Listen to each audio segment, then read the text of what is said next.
Bonjour! Bienvenue dans le jour 12 de l'Avent. Vous le savez pas, mais on est en retard sur notre horaire car il est présentement 14h. Je me suis réveillée et je filais pas full. Je pense que j'ai comme un début de rhume ou genre juste de la fatigue accumulée. J'ai vraiment eu de la misère à enchaîner un matin. J'enchaînais pas du tout. Fait que j'ai passé la matinée à rien foutre. C'est la vérité. Dans la vie réelle, présentement, on est dimanche. Puis je vous ai dit dans le vlog d'hier qu'on était dimanche. C'était faux, j'étais confuse parce que on était samedi en fait. Puis aujourd'hui, on est dimanche. Puis ça vibe vraiment dimanche. J'ai envie de m'étendre sur le sofa et écouter des vidéos YouTube toute la journée. Mais comme le dicton le dit, the vlog must go on. Non, pour vrai, je peux pas prendre congé aujourd'hui parce que sinon, je serais en retard. Et on veut pas être en retard parce qu'après ça, on regrette. Alors, je suis bien contente de vous accueillir pour ce qui sera certainement un vlog très cosy parce que j'ai vraiment pas l'énergie d'aller faire de l'escalade, là, comprenez-vous? Je sais pas si c'est quelque chose que vous auriez aimé aujourd'hui, là, mais ça va pas se passer. En fait, les plans sont clairs. Les plans sont définis. On va boire du café et parler tricot. Vous allez me dire, c'est comme d'habitude, je vais dire, c'est vrai. La semaine passée, on est allé porter notre machine espresso chez le réparateur. On a une vieille Makita des années 90. C'est des super bonnes machines, puis la nôtre a commencé à faire des siennes un peu. Et évidemment, vous nous connaissez, on va pas juste la jeter ou la remplacer juste parce qu'elle marche mal. On est allé la faire réparer. On la trouve belle, on l'aime, on le sait que c'est des machines de qualité. Et aujourd'hui, elle est enfin prête. Alors, Alexandre s'est empressé d'aller la chercher au réparateur. Et là, ben évidemment, il va vouloir l'essayer. Trop cute aussi, il a eu l'idée qu'on fasse des genres de sirop pour essayer la machine. En fait, on va se faire comme des lattés, genre golden latte. Je sais pas trop, là, il est allé voir des recettes. Il est même allé à l'épicerie acheter ce qui manquait pour qu'on puisse tester la machine, voir si ça va nous faire de beaux espressos. J'ai des bonnes nouvelles, en fait. Hier soir, comme promis, j'ai testé la Briggs & Little.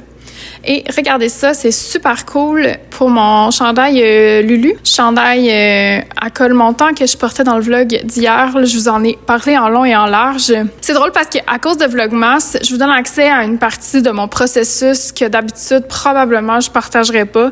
Pas parce que je veux le cacher, mais parce que c'est redondant. Là. Vous allez être comme, ah, vas-tu décrocher? La vérité, c'est que quand je travaille sur un modèle, je décroche pas pendant des semaines, voire des mois. Si vous êtes comme, oh my god, c'est bien intense, c'est comme ça. C'est intense pour moi. Choisir les couleurs, choisir la laine, c'est pas simple. Bref. Alors, j'espère que ça vous va d'être dans les coulisses comme ça du design. Je sais pas, je me dis que ça doit être le fun. En tout cas, je sais pas. Bref, tout ça pour dire que la Briggs fonctionne avec la Peace Fleece, en fait, comme remplacement à la Peace Fleece. En bleu, la Briggs. En rose, la Peace Fleece. Évidemment, elle se comporte un peu différemment parce que c'est pas le même fil, mais j'arrive à avoir l'échantillon, j'arrive à avoir un rendu qui me plaît aussi. Je suis très excitée, fait que là, je vais me commander des quantités chandail de Briggs 2 parce qu'elle est extrêmement abordable. Fait que je vais commander du gris parce que je rêve d'avoir ce style de chandail-là en gris, puis probablement une autre couleur pour Alex. Parce qu'il y a un chandail le premier chandail que j'ai tricoté à Alex, c'était dans cette laine-là, dans un genre de orange brûlé. Puis si vous écoutez ses vlogs, il porte tout le temps quand il travaille à son établi. C'est comme un chandail raglan vraiment basique. C'était un des premiers chandails que je faisais sans suivre de patron. Puis il le porte encore, ça fait comme 3-4 ans. Puis la laine reste vraiment belle. Je suis quand même à l'aise de travailler avec elle, même si, tu sais, c'est pas passionnant comme fil, en fait. C'est vraiment un fil tout usage, comme qui va bien toffer, qui va bien endurer les aléas quotidiens. Mais c'est pas un plaisir au même niveau que la Peace Fleece à tricoter. Tu sais, la Peace Fleece, le fait qu'elle est comme toute ronde, puis crunchy, je sais pas, il y a quelque chose de tellement plaisant dans le fait de la tricoter. Et sinon, hier, j'ai aussi fait le pampan qui va devoir être complété. Là, je vais faire ça tantôt. Il va manquer ses petits cordons et les pompons. D'ailleurs, probablement que le patron va être sorti quand cette vidéo-là va sortir. Si c'est le cas, je vous le mets dans le premier commentaire épinglé sous la vidéo. Puis sinon, ça va sortir dans les prochains jours. Alors, restez à l'affût. Là, je voulais comme tester mon patron une dernière fois, m'assurer que tout est beau avec les retours des testeuses. Puis, je vais prendre des photos et ce sera prêt à être publié. C'est un patron super simple, fait que ça a été vite à faire. Je vous avais-tu raconté son histoire? Je pense que non, je ne l'ai pas raconté. En fait, ce patron-là, il a l'air de sortir de nulle part, mais c'est parce que il y a quelques semaines, j'ai vu un appel au design par le Len Magazine, là, qui est comme une grosse maison d'édition en Europe de patrons de tricot. Puis ils ont lancé un appel aux designers pour un nouveau livre qu'ils font. Puis c'est comme une maison d'édition qui est réputée pour les ouvrages qu'ils font qui sont genre magnifiques. Ils ont lancé l'appel, puis le livre va s'appeler One Skein Wonder, donc des merveilles à un écheveau. Puis là, je me suis dit, oh my God, c'est vraiment un bon thème pour moi. Puis publier dans ce genre de magazine-là, c'est comme une belle fenêtre, une belle visibilité, blablabla. Fait que, tu sais, je regarde toujours les appels au cas où ça puisse me rejoindre. Parce que une des contraintes quand tu vas publier là, c'est que ton patron doit rester secret pendant toute la durée du processus. Donc, tu peux pas l'avoir montré, tu peux pas le montrer, faut que tu le fasses tester en cachette, blablabla, jusqu'à la publication du livre. Et au moment où le livre est publié, tu peux pas, toi, sortir ton patron avant 5 mois. Fait que c'est quand même comme... C'est long comme engagement. Puis pour quelqu'un qui sort pas énormément de patrons, c'est quand même... T'enlèves un patron de ton flow habituel de publication. Tu sais, c'est comme quelque chose à penser quand même. Puis là, j'ai vu l'appel. Il encourage vraiment aussi les trucs simples. Tu sais, évidemment, vu que c'est des publications, livres, elles peuvent pas comme mettre des milliers de chartes puis des milliers de trucs. Fait qu'il y a comme une simplicité qui est demandée dans les appels. Ah, bonjour! C'est vous! Je finis mon histoire puis tu vas nous faire un haul. Qu'est-ce que je disais? Oui, c'est ça. Il faut comme que ce soit simple. Bref, je trouvais que le fait de travailler avec un écheveau dans la simplicité, c'était quelque chose qui pouvait vraiment rejoindre mon style en général parce que, comme vous savez, j'adore faire des foulards, des chapeaux. Puis souvent, ça va prendre juste un écheveau. Et j'avais l'idée depuis vraiment longtemps de designer cette forme de bonnet. Tu sais, j'avais l'idée l'année passée. Là. Puis là, je me suis dit que c'était l'occasion parfaite pour faire le pampan. Après méditation, en fait, après avoir réfléchi et tout, j'ai comme pris la décision de pas l'envoyer parce que je pense que c'est plus bénéfique pour moi présentement de garder mes patrons à mon nom, les publier tout de suite quand ils sont prêts parce que sinon, dans le fond, ça aurait été à l'année prochaine, tu sais. Ça me tentait pas d'attendre, puis c'est aussi... en tout cas, sur le point de vue de ma stratégie marketing, c'était mieux que je le publie moi-même. Je n'entrerai pas dans les détails, là, c'est un peu ennuyant. Bref, fait que c'est ça, c'est pour ça qu'il est comme un peu sorti de nulle part parce que tout le processus où je le tricotais puis je tricotais les échantillons, ben je l'ai tout gardé secret parce que je pensais l'envoyer à Len et je pouvais pas le montrer parce que s'il avait été choisi, il aurait fallu que tout se fasse dans l'ombre. Mais le pampan verra le jour à la lumière. Qu'est-ce qu'Alexandre a sélectionné à l'épicerie? Il est censé m'avoir acheté des surprises pour me faire sentir mieux. Oups, vous voyez plus rien. Mon chandail est en train de sécher. Ben, mon chandail, ça va bien. Le chandail d'Anne-Marie est en train de sécher.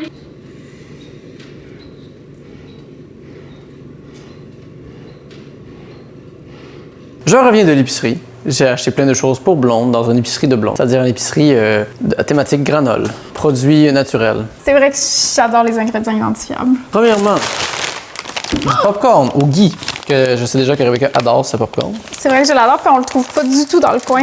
Du lait de l'avoine, très classique à la maison. Des pacanes, ça c'est pour faire un sirop aux pacanes et aux châtaignes, sirop de Noël, de café. Oh my God, je pense que j'ai jamais mangé des châtaignes. Moi non plus. 2 pots de mûre en spécial. Oh my God, yes! Du lait d'amande. Pour la recette de demain. Trop bien.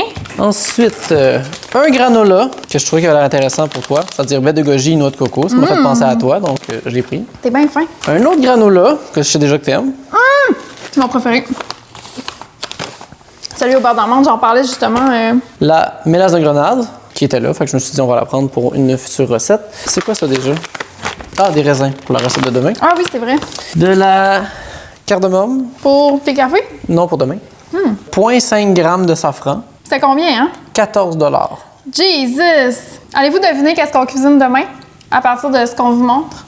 Ça le prend au complet, le 0,5 g. Ensuite, du mac and cheese Daya. On va-tu souper ça? Parce que je sais pas pourquoi il m'inspire confiance, le Daya. Le Daya, moi, je l'aime, le fromage. Ben, c'est ça. Et pour finir, une nouvelle marque de bière sans alcool. Partake Brewing, que je sais pas. Ah, c'est bien le fun. Toronto, ça file ontarien. En tout cas. Fait que là, on va faire des sirops de latte. Ouais, là, on va faire un sirop pacane et châtaigne. Roasted chestnut, qui est très... La chestnut est beaucoup dans les chansons américaines de Noël. C'est vrai, chestnut, c'est Noël, là. Ouais. Mais justement, avec casse-noisette, c'est pas ces noix-là qui cassent, lui. Mais je me rends compte que dans ma tête, des chestnuts, c'était des noisettes. Moi avec. Alors que je le sais que c'est hazelnut. Mais j'avais juste accepté qu'il y avait 2 mots. Mais si tu. Attends, casse-noisette, c'est quoi en anglais? Nutcracker. Là, bébé. Là, je suis curieux, par exemple, il me semble que ça a comme une odeur que je connais. On va la sentir. Mais goûtons. Faisons un test de goût en live. Ah, ça se mange-tu? Ah, Ça se mange-tu? mais c'est Eh, mouillé. où ça pue? Ça sent le chien mouillé. Suggestion de consommation. À même l'emballage. Ah ouais? OK. Je vais en couper une en 2 puis on va goûter. Parce qu'on va besoin du reste pour la recette. Ça a comme l'air d'un petit cerveau. Ouais. Pourquoi c'est une noix mouillée? Je comprends pas. Ça goûte les pois chiches. J'aime pas ça. C'est Oh mon Dieu, j'aime tellement pas ça, là. c'est mélangeant. Ça, on dit les faire chauffer. Horace. Voyons! Horace en mange. Eh oui, évidemment. En même temps, je trouve que ça sent comme le bouillon de poulet. Hey, il poulet. capote! Il adore Check-le! ça. Horace. Ça doit être c'est pas pour toxique toi. pour les chats. Clairement, hein, s'il adore ça, lui. Ouais. Il est genre miam, miam, miam, miam, miam. Je veux des bonnes châtaignes. Je veux m'empoisonner. Ah, mon gros chat! My cat is obsessed with pre-cooked chestnuts. Ah, c'est un thing, les chats capotent là-dessus. Bon, évidemment. C'est safe for cats in tiny amounts. Bon, ben là. Mais il serait high in carbs, fait que lui, il peut pas, là. Mais regarde là, lui, là. Parce Il qu'il est a une assez face. high in carbs, là. Puis il a une face à pas vouloir en manger en tiny amounts. Non, Il veut en c'est ça. manger en big, big amounts. Partez de la machine à B-roll. Je fais un sirop. Regardez toute ma famille est là.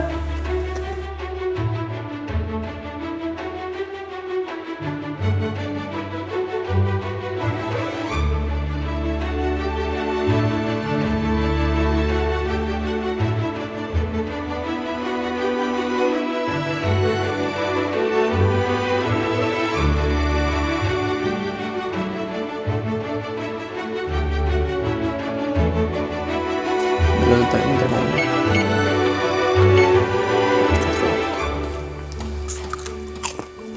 Oh my god.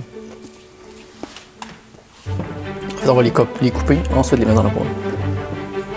Un classique. Les chats qui couvrent le chandail. Adèle, il est comme lave-moi, Horace, lave-moi, je suis tout petit. Bon, finalement, il s'en va.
Il faut que je mette de la vanille. On va ici cette vanille. Après ça, je me Tu peux regarder. la montrer à la caméra, s'il te plaît? Bien sûr.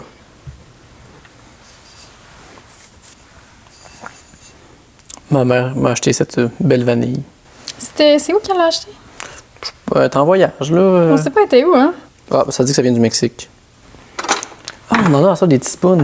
On a pile une teaspoon. On sait qu'on a la teaspoon. C'est plus une approximation, là.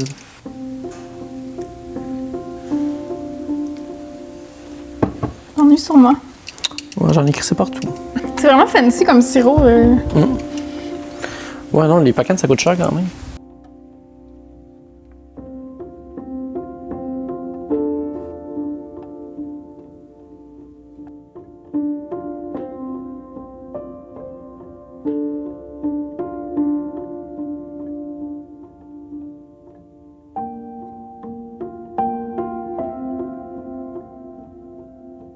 Je suis allé faire l'entretien de ma machine. Elle vient juste de revenir. Je suis allé la chercher. Elle n'a pas pris l'autobus. Il a fallu que j'aille la chercher. Puis je l'avais envoyée parce que je trouvais que l'eau coulait pas parfaitement d'ici. Là, je sais qu'ils ont changé les seals, genre tous les joints un peu, en caoutchouc. Là, je veux juste voir si ça coule mieux que ça coulait. Mais pour l'instant, ça coule pas.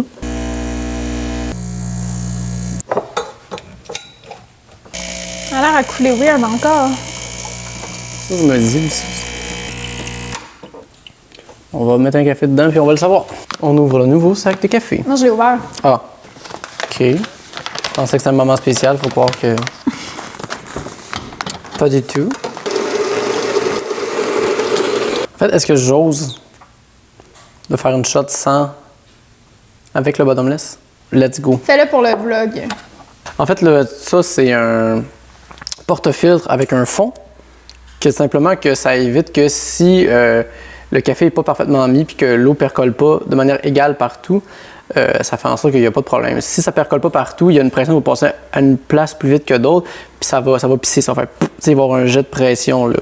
Avec le bottomless, on est sujet à ce que ça arrive, à moins que tu places bien ton café, que la pression rentre parfaitement dans le café, puis là, ce que ça va faire, c'est que toute l'eau va couler en même temps, puis ça sort, puis ça a l'air d'être du chocolat. Que là, on va essayer. Là, je vais juste enlever ce café-là, par contre, parce que là, je ne l'ai pas pesé.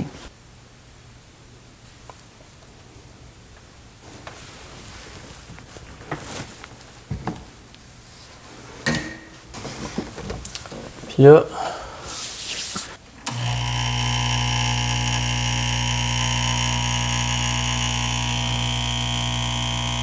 Oh!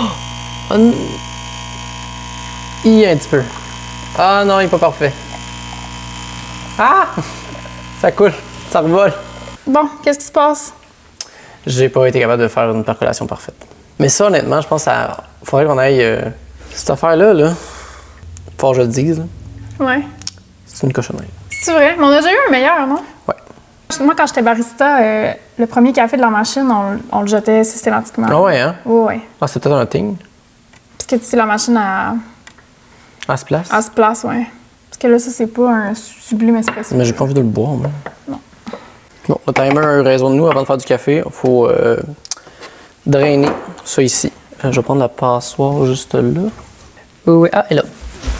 Où était la petite passoire? Elle était ici simplement là. Oh, on dirait qu'elle n'a pas été lavée.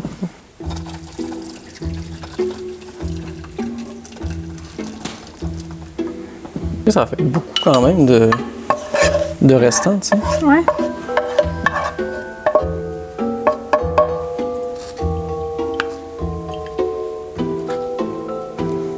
Ça donne du sirop. Qu'est-ce que tu regardes? Ça donne des idées de qu'est-ce qu'ils peuvent faire avec ça. Mais l'autre, il faut juste les garder au four. C'est encore bon. Mais pas les mettre au frigo, en fait. Mais je me demande, moi, je vais les mettre au four. Je sais pas comment les sécher. Voir, ça ferait pas une espèce de petit genre de granola, tu sais. Oui, on étend les pacanes et les châtaignes.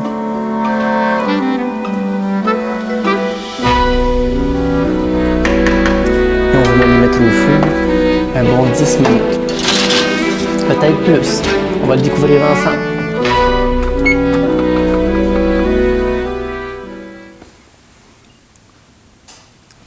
C'est vraiment bon.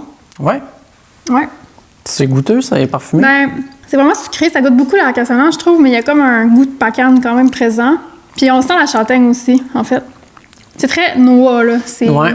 Mais c'est un peu trop sucré, je trouve. Mais je suis curieuse de voir avec le café. Moi, je suis curieux de voir si en fait, si. Je sais qu'on va juste couper l'amertume puis on va juste garder les pacanes. Ouais. C'est l'heure du café. Alexandre Léchet est sur le comptoir. Mm-hmm. Il a pas le droit, hein? Ah, non, non. Thibaut!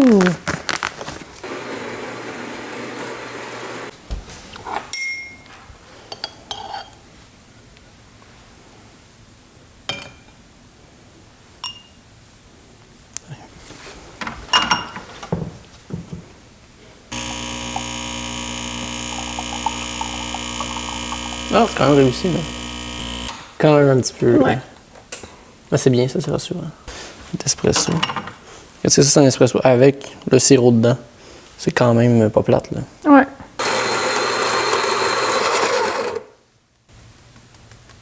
Regarde, je suis une mère au travail. C'est la conciliation travail-famille. C'est beau à voir. Ça te touche? Oui, vraiment. C'est le fun de voir qu'une mère s'empêche pas d'avoir une carrière. Café numéro 2.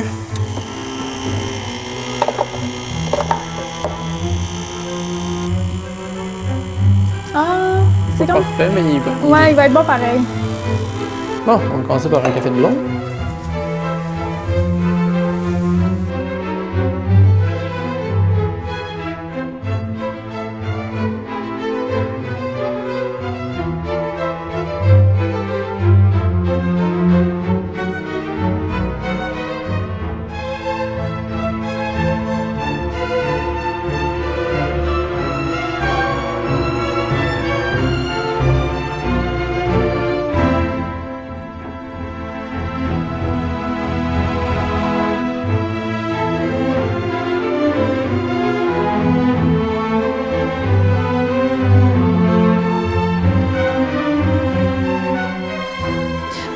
feeling, c'est que ça va pas full goûter le sirop. Je pense que t'en as pas mis assez. Peut-être, hein? Mais en fait, Ouais. c'est ça, on en met trop. Après ça gâche tout, je trouve. Ouais, mais... Ouais.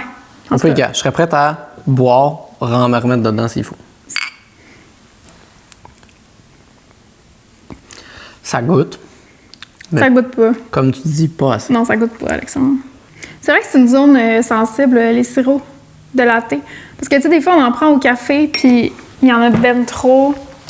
Des fois, Ouais. ça goûte... En tout cas, c'est une drôle de zone. Au Marcel, je trouve qu'il maîtrise bien la quantité de sirop. Absolument, parce qu'en fait, c'est qu'il apporte le goût, pas nécessairement du sucre. Ouais, c'est ça. Puis ça, c'est ce que moi je recherche. Mais c'est pas ce que les gens recherchent en général. Un peu mieux, mais je pense que ça pourrait même être une de plus. Une autre de plus. C'est pour la science. Je vais en mettre une et demie moins. Oh! J'ai pas peur. Ah, il est allé dans le lait de vache? Ah ouais, t'as raison. Ça va être pour moi. Ah oui, là, on est dessus. Pour moi. On l'a, là. Pour moi, oui. Moi, je goûte. Est-ce que t'aimes ça? Comment tu trouves le goût? Je trouve ça vraiment bon. Je trouve que ça enlève l'amertume du café. Ça se marie vraiment bien au lait d'avoine, mais c'est pas... Tu sais, mettons, juste sur le plan économique, les pacanes coûtent vraiment cher.